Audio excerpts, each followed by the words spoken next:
Chapter 5 of The Hero by W. Somerset Maugham. Colonel Parsons and his wife had wished no function to celebrate the homecoming of James, but gave in to the persuasions of Mary and of Mrs. Dryland, the curate, who said that the public ceremony would be undoubtedly a stimulus to the moral welfare of Little Primpton. No man could escape from his obligations, and Captain Parsons owed it to his fellow countrymen of Little Primpton to let them show their appreciation of his great deed. The vicar went so far as to assert that a hearty greeting to the hero would be as salutary to the parishioners as a sermon of his own, while it would awaken James, a young man and possibly thoughtless, to a proper sense of his responsibilities. But the sudden arrival of James had disturbed their arrangements, and Mr. Dryland, in some perplexity, went to see Mary. "What are we to do, Miss Clibborn? The school children will be so disappointed." The original plan had been to meet the hero as he drove towards Primpton House from the station, and the curate was unwilling to give it up. "Do you think Captain Parsons would go into Tunbridge Wells and drive in at 2 o'clock, as if he were just arriving?" "I'm afraid he wouldn't," replied Mary, doubtfully. "And I think he'd only laugh if I asked him. He seemed glad when he thought he had escaped the celebration." "Did he, indeed? How true it is that real courage is always modest! But it would be an eternal disgrace to Little Primpton if we did not welcome our hero, especially now that everything is prepared. It must not be said that Little Primpton neglects to honour him whom the Empire has distinguished." After turning over many plans, they decided that the procession should come to Primpton House at the appointed hour, when Captain Parsons would receive it from the triumphal arch at the gate. When the servant announced that the function was ready to begin, an announcement emphasised by the discordant notes of the brass band, Mary hurriedly explained to James what was expected of him, and they all made for the front door. Primpton House faced the green, and opposite the little village shops were gay with bunting. At the side, against the high road that led to Groombridge, the church and the public house stood together in friendly neighbourhood, decorated with Union Jacks. The whole scene, with its great chestnut trees and the stretch of greenery beyond, was pleasantly rural, old-fashioned and very English; and to complete it, the sun shone down comfortably like a good-natured, mild old gentleman. The curate, with a fine sense of order, had arranged on the right the schoolboys, nicely scrubbed and redolent of pomatum, and on the left the girls, supported by their teachers. In the middle stood the choir, the brass band, and Mr. Dryland. The village yokels were collected round in open-mouthed admiration.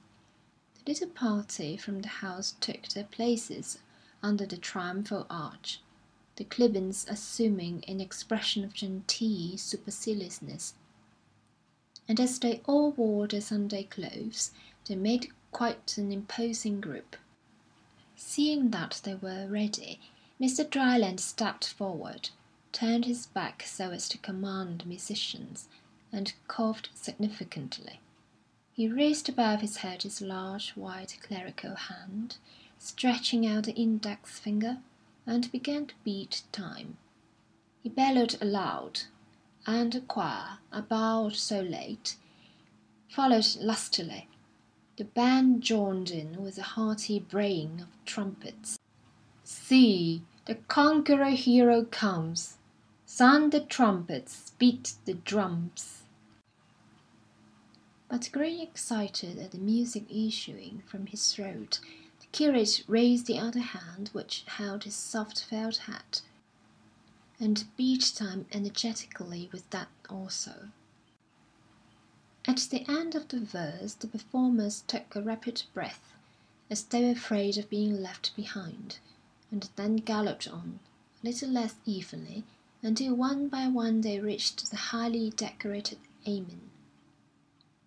When the last note of the last cornet had died away on the startled air, Mr. Dryland made a sign to the head boy of the school, who thereupon advanced and waved his cap, shouting, "3 cheers for Captain Parsons, V.C."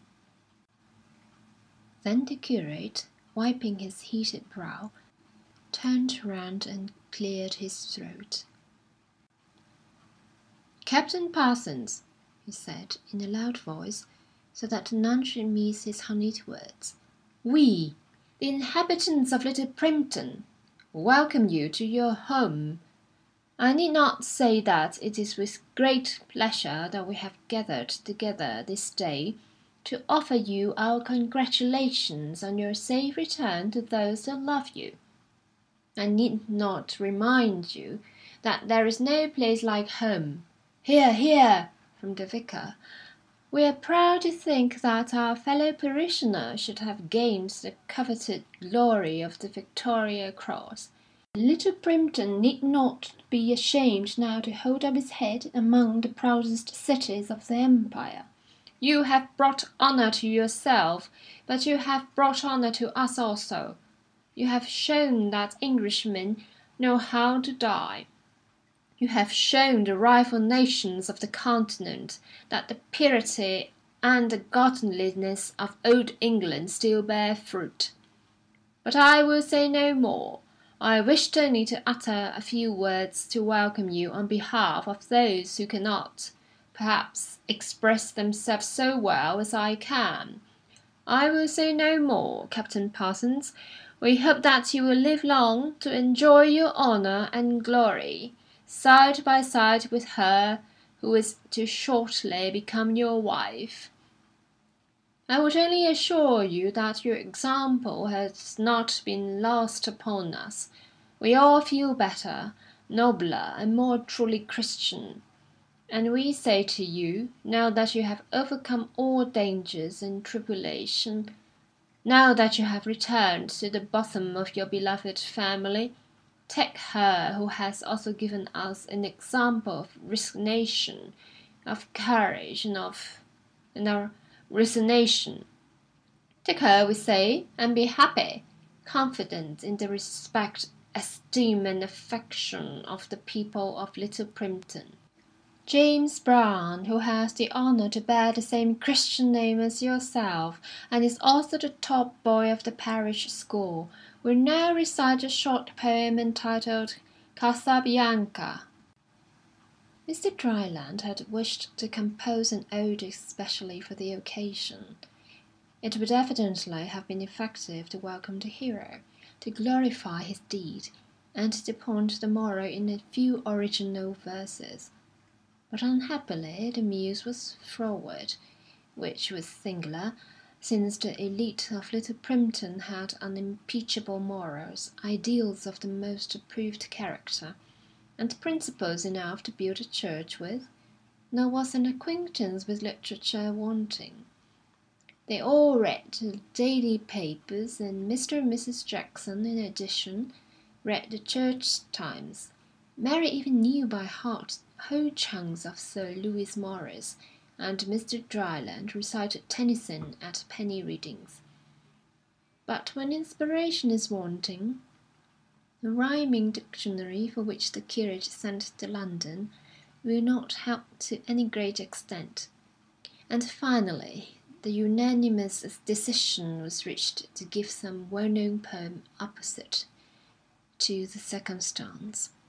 It shows in what charming unity of spirit these simple, God-fearing people lived, and how fine was their sense of literary excellence, that without hesitation they voted in chorus for Casabianca.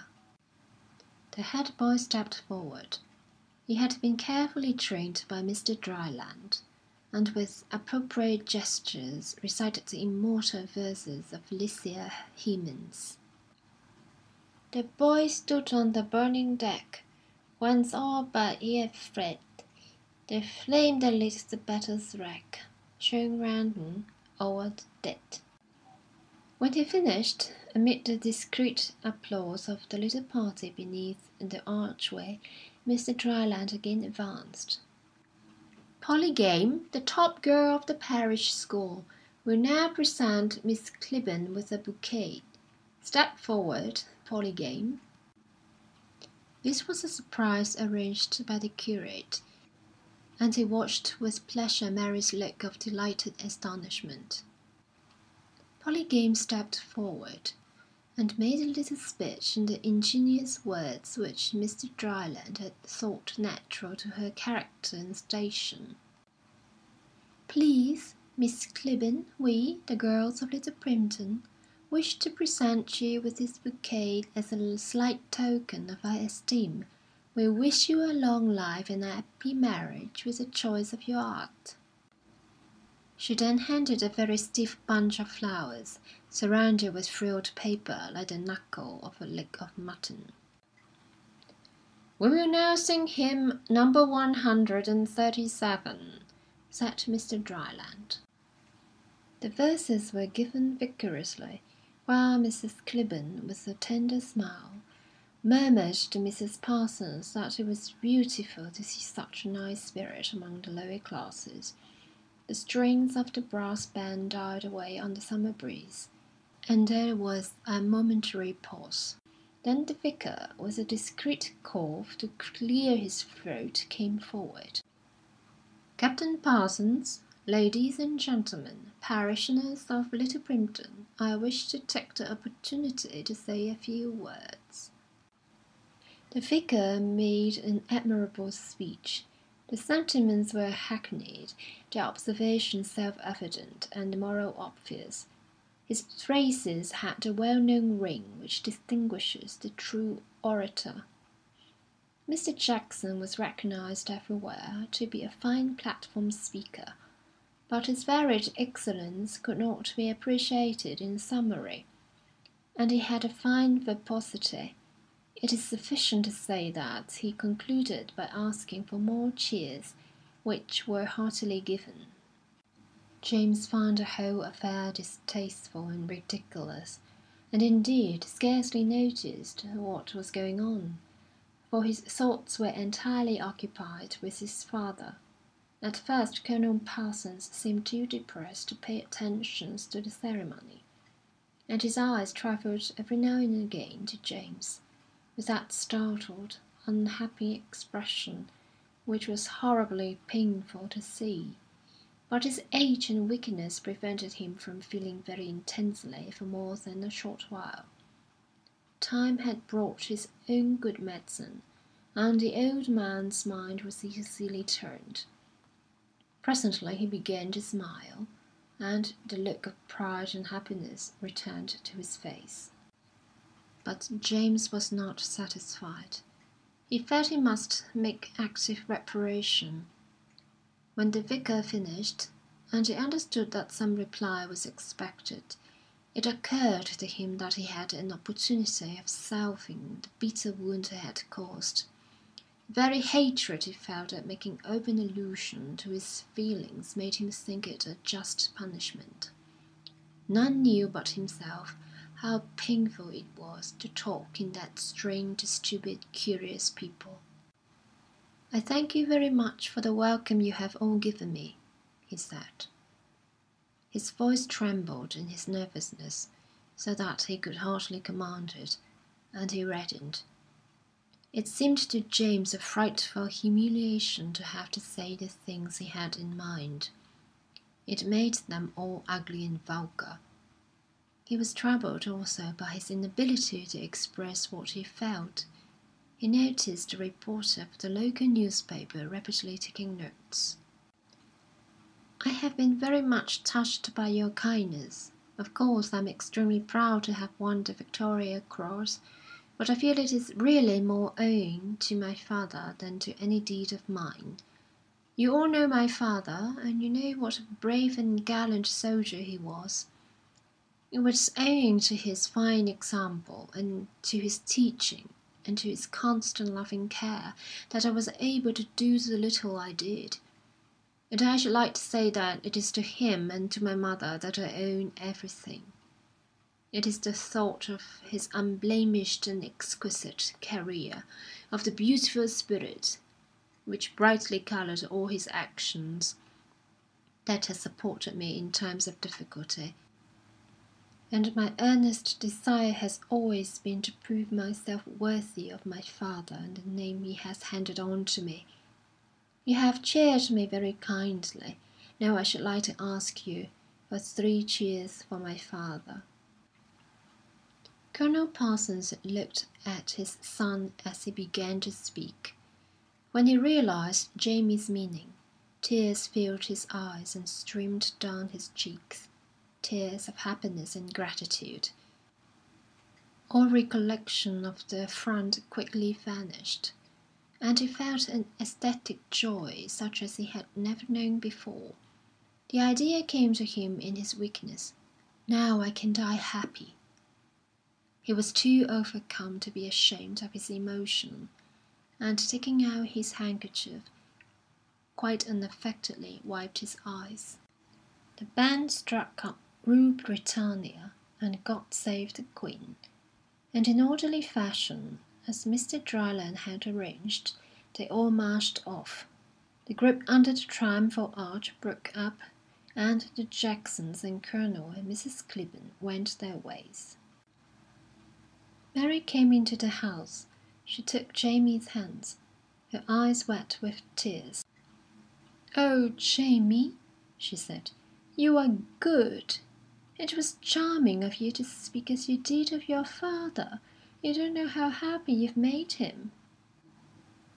"I'm very glad you're pleased," he said gravely, and bending forward, put his arm round her waist and kissed her. For a moment she leaned her head against his shoulder, but with her emotion was a thing soon vanquished. She wished, above all things, to be manly, as befitted a soldier's wife. She shook herself, and withdrew from Jamie's arms. "But I must be running off, or mamma will be angry with me. Goodbye for the present." James went into the dining room, where his father, exhausted by the varied agitations of the day, was seeking composure in the leading articles of the morning paper. Mrs. Parsons sat on her usual chair, knitting, and she greeted him with a loving smile. James saw that they were both pleased with his few awkward words, which still rang in his own ears as showy and sentimental, and he tasted, somewhat ruefully, the delight of making the kind creatures happy. "Has Mary gone?" asked Mrs. Parsons. "Yes. She said her mother would be angry if she stayed." "I saw that Mrs. Clibborn was put out. I suppose because someone besides herself attracted attention. I do think she is the wickedest woman I've ever known." Francis!" expostulated the Colonel. "She is, Richmond. She's a thoroughly bad woman. The way she treats Mary is simply scandalous." "Poor girl," said the Colonel. "Oh, Jamie, it makes my blood boil when I think of it. Sometimes the poor thing used to come here quite upset, and simply cry as if her heart was breaking." "But what does Mrs. Clibborn do?" asked James, surprised. "Oh, I can't tell you. She's dreadfully unkind. She hates Mary because she's grown up, and because she sometimes attracts attention. She's always making little cruel remarks. You only see her when she's on her good behaviour, but when she's alone with Mary, Mrs. Clibborn is simply horrible. She abuses her, she tells her she's ugly and that she dresses badly. How can she dress any better when Mrs. Clibborn spends all the money on herself? I've heard her myself say to Mary, 'How stupid and clumsy you are! I'm ashamed to take you anywhere.' And Mary's the very soul of goodness. She teaches in the Sunday school, and she trains the choir boys, and she visits the poor, And yet Mrs. Clibborn complains that she's useless. I wanted Richmond to talk to Colonel Clibborn about it." "Mary particularly asked me not to," said Colonel Parsons. "She preferred to bear anything rather than create unhappiness between her father and mother." "She's a perfect angel of goodness," cried Mrs. Parsons, enthusiastically. "She's simply a martyr. And all the time she's as kind and affectionate to her mother as if she were the best woman in the world. She never lets anyone say a word against her." "Sometimes," murmured Colonel Parsons, "she used to say that her only happiness was in the thought of you, Jamie." "In the thought of me?" said James, and then hesitatingly, "Do you think she is very fond of me, mother?" "Fond of you!" Mrs. Parsons laughed. "She worships the very ground you tread on. You can't imagine all you are to her." "You make the boy vain," said Colonel Parsons, laughing. "Often the only way we could comfort her was by saying that you would come back some day and take her away from here. We shall have to be thinking of weddings soon, I suppose?" said Colonel Parsons, looking at James with a bantering smile. James turned white. "It's rather early to think of that just yet." "We spoke of June," said his mother. "We must see." "You've waited so long," said Colonel Parsons. "I'm sure you don't want to wait any longer."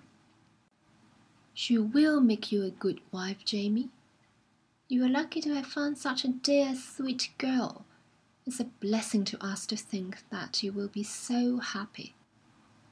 "As I was saying to Mary the other day," added Colonel Parsons, laughing gently, "you must begin thinking of your trousseau, my dear. I said, if I know anything of Jamie, he'll want to get married in a week. These young fellows are always impatient." Mrs. Parsons smiled. "Well, it's a great secret, and Mary would be dreadfully annoyed if she thought she knew. But when we heard you were coming home, she started to order things. Her father has given her £100 to begin with." They had no mercy, thought James. They were horribly cruel in their loving kindness, in their affectionate interest for his welfare. End of chapter 5.